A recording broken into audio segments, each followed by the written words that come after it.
These are your latest news updates. A coordinated military operation by the United States and Israel struck dozens of strategic sites across Iran, including in Tehran, Isfahan and Tabriz, in an effort leaders described as crippling missile systems and military command centers.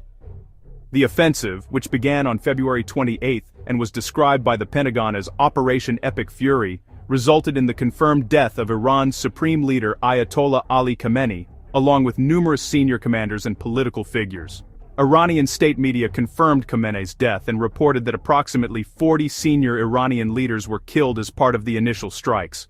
Iran's health ministry and independent reports also suggest that more than 200 civilians and combatants have been killed in Iran, with at least 747 others injured across multiple provinces as airstrikes targeted military and infrastructure sites.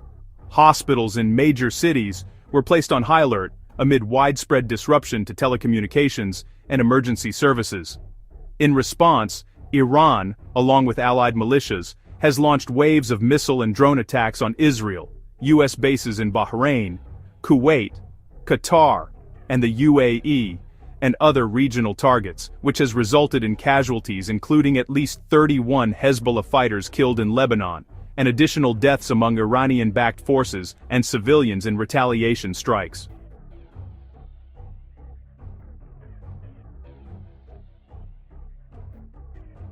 U.S. Central Command confirmed that 3 American service members have been killed and at least 5 more were seriously wounded in the conflict, while multiple other personnel suffered minor injuries. President Trump said the operation will continue until all objectives are achieved,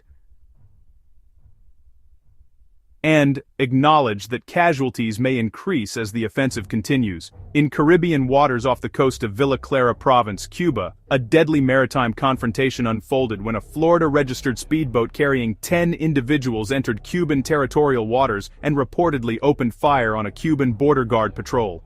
Cuban authorities returned fire, killing 4 people on the speedboat and wounding 6, who were detained for questioning. 1 Cuban patrol officer was also injured.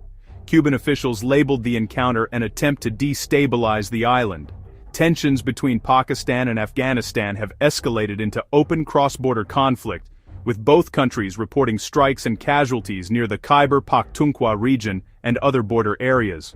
Multiple reports indicate that dozens of fighters and civilians have been killed in recent clashes, prompting international concern about stability in South Asia. Global leaders are calling for de-escalation as humanitarian needs grow amid ongoing hostilities. Recent reporting indicates heavy fighting in the region. The United Nations has issued a warning that South Sudan could slide back into full-scale conflict following renewed clashes between rival factions in and around Juba and other contested regions.